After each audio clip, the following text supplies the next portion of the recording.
From a new design on S25 Ultra to a new features and better battery life, and with the S Pen controversy, it was a roller coaster ride for the S25 Ultra this week. By the way, if you're up for getting the S25 Ultra, pre-orders are about to end in 3 days and you can avail free $350 credit and up to $900 trade-in values. Check the prior listed in this video to get that deal. This year, S25 Ultra came with a big design change, and there were backlash from people who really liked the design of S24 Ultra, that sharp corners and boxier design, and now people say it looks like a Chinese phone. No, it's not. Samsung cut down the corners on the S25 Ultra, but ever so slightly, and it looks really good. Personally, I kinda like the design of S25 Ultra. Matte finish on the back looks really good and the camera lenses looks good.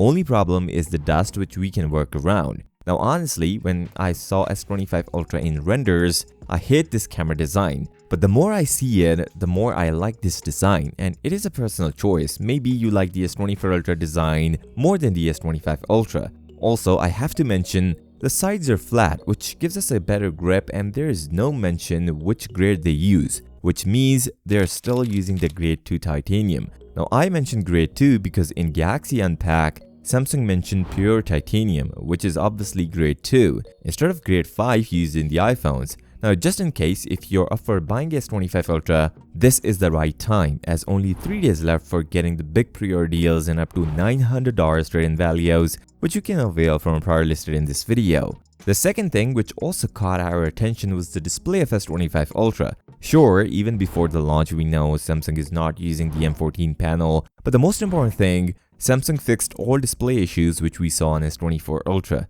The most common issue was the grainy display, which is fixed now on S25 Ultra. And even with the Pro Scaler feature and some other optimization, Samsung manages a better brightness on S25 Ultra. Although on paper, it's the same 2600 nits, which is pretty good though. Samsung also reduces the bezels on S25 Ultra, which looks so sick and beautiful with a rounded design. And the display is slightly bigger in size at 6.9 inches compared to 6.8 on the S24 Ultra. One more thing which we couldn't check, the durability numbers, but Samsung used the second generation Gorilla Glass armor with the same anti-reflective coating. First generation was already durable and this one is even step ahead. Now one thing which people didn't notice because modern smartphones are already really powerful, but Samsung made some big changes on S25 Ultra.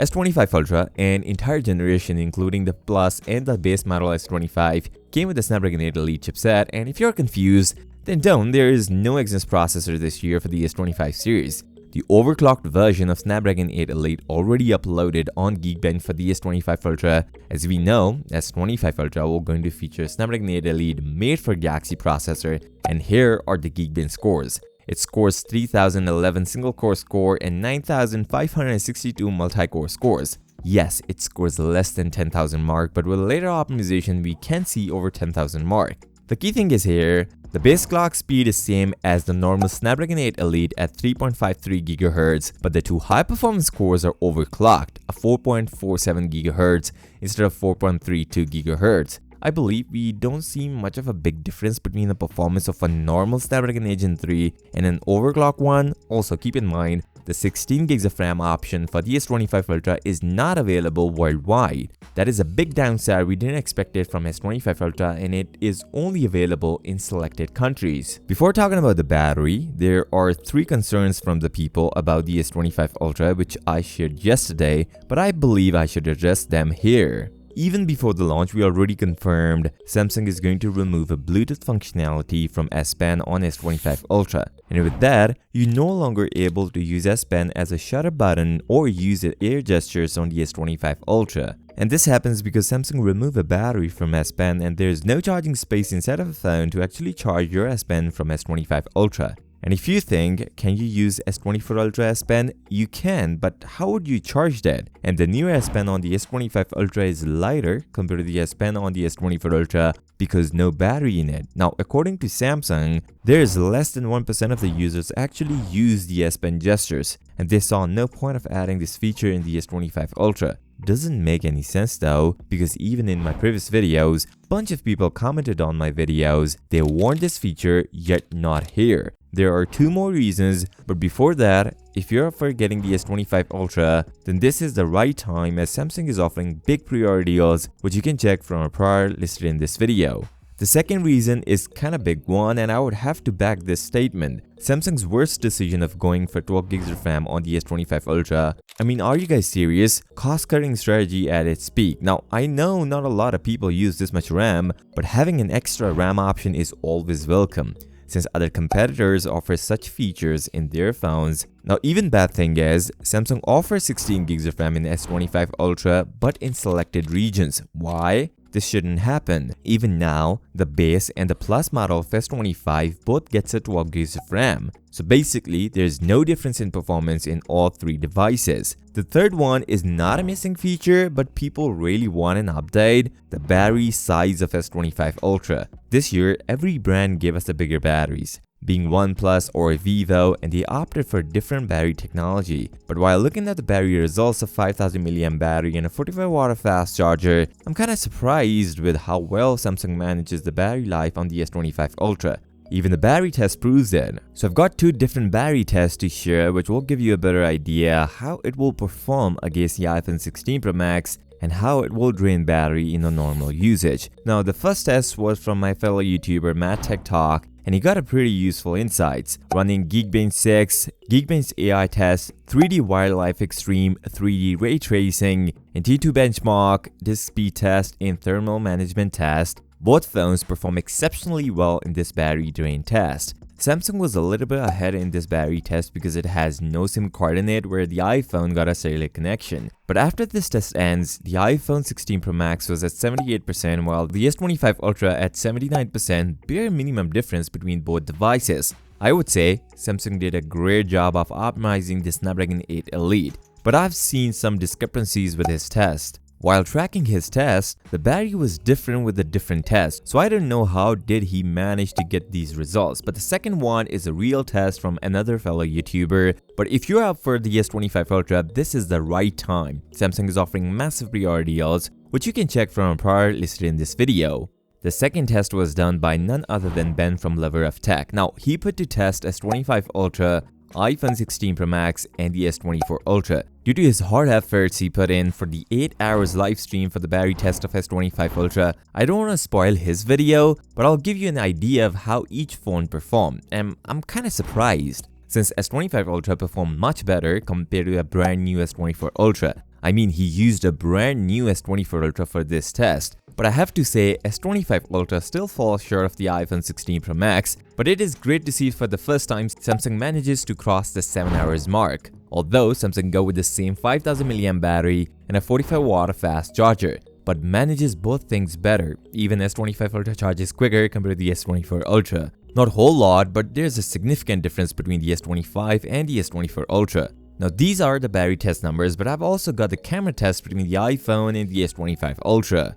Now, both the phones were at default settings, where S25 Ultra was set to 12 megapixel and even the new 50 megapixel ultra-wide sensor was set to 12 megapixel, although iPhone 16 Pro Max was set at 24 megapixel. Side note, S25 Ultra brings more details since it came with the 200 megapixel sensor. Thanks to TechRadar for sharing these samples. So this is the first sample between the S25 Ultra and the iPhone 16 Pro Max. There are a couple of things we need to notice. Generally, Samsung overexposed the picture, but in this sample, both performs exceptionally well. The only difference we can see is the light. S25 Ultra brings slightly more light to the picture, while the iPhone manages it better. The second sample was more or less a true Android versus the iPhone picture. In this samples, I would say Samsung slightly overexposed the image, and with the new software update, we can manage to get it better. This is a massive difference between the S25 Ultra and iPhone 16 Pro Max. This is another image from S25 Ultra only, but this doesn't look that good. Samsung needs to work on green and blue. This one is overexposed, but will get better with the latest software update. Although, if you're for buying the S25 Ultra, Samsung is offering great priority deals and free credit, which you can avail from our prior listed in this video. Now, the telephoto sensor was really good on S25 Ultra, far better compared to the iPhone 16 Pro Max. Now, iPhone 16 Pro Max has a 12 megapixel 5x telephoto sensor, where the S25 Ultra has a 50 megapixel 5x. And in this picture, the digital zoom applied, where 50 megapixel 5x pushed to 10 megapixel, and same on the iPhone 16 Pro Max. The bird is completely clear on S25 Ultra, even we can clearly see the bird's eye, but the iPhone 16 Pro Max makes it completely black. Although Samsung tries to put more light into the image but manages it really well. Nighttime photos is something really good on both phones, but Samsung was always ahead in the lighting, brings more light to the image. Now personally, I would buy both, since iPhone 16 Pro Max also brings really good pictures. Also, this ultra-wide shot brings more light to the image, and it totally depends on your taste. Some like the S25 Ultra and some like the iPhone 16 Pro Max. This is another telephoto shot on the S25 Ultra versus the iPhone 16 Pro Max, but for this image, I would go with the S25 Ultra, perfectly balanced on S25 Ultra compared to the iPhone 16 Pro Max. And last year, there was one small issue with the S24 Ultra cameras, where it brings yellow tint to the selfie shooter, but Ice Universe confirmed it and shared this image where we get the clear face on S25 Ultra but a yellow tint on the S24 Ultra. Problem solved. Make sure to avail the pre-order deals if you're up for buying the S25 Ultra. The Galaxy S25 Ultra is packed with additional features that sets it apart. For starters, it will be the first Samsung phone to launch with the One UI 7. This updated interface is designed to complement the S25 Ultra's rounded design, offering smoother animations and enhanced functionality. One UI 7 also introduced second-generation AI features, including improved battery management, smarter app suggestions, and more intuitive live translation. These features will eventually make their way to the S24 Ultra and probably S23 Ultra through updates, but the S25 Ultra is optimized to take full advantage of them. Another standout feature is Samsung's extended software support. 7 years of OS updates, but is already available in the S24 Ultra. There are a bunch of new AI features on the S25 Ultra. Samsung also integrated Gemini with the Bixby. Samsung is playing on a software level, this time with the S25 Ultra. Also, Samsung added 3 new features. The nightography is finally getting better on the S25 Ultra. This is the difference between the nightography being used and without it. The second big feature is the audio background remover. This feature was highlighted for the Pixel devices a while ago, but finally here on the Galaxy phone. Note, you can use this feature on existing files or old files. The third feature is a now bar, which we can also see on the S24 Ultra with the One UI 7. It will give us a weather update, your energy score, and more. If you're looking for a better performance, a new design, and enhanced features, the S25 Ultra is undoubtedly the phone to beat. However, if you're on a budget or prefer the sharper edges of the S24 Ultra, the S24 Ultra still holds the title for the best phone of 2024. Ultimately, the decision comes down to your priorities: performance, design, or value for money. Whatever you choose, Samsung's Ultra lineup continues to push the boundaries of what a flagship phone can offer. On this note, if you find value from this video, then give this video a thumbs up and subscribe to the channel. I'll see you next time. Till then, peace out.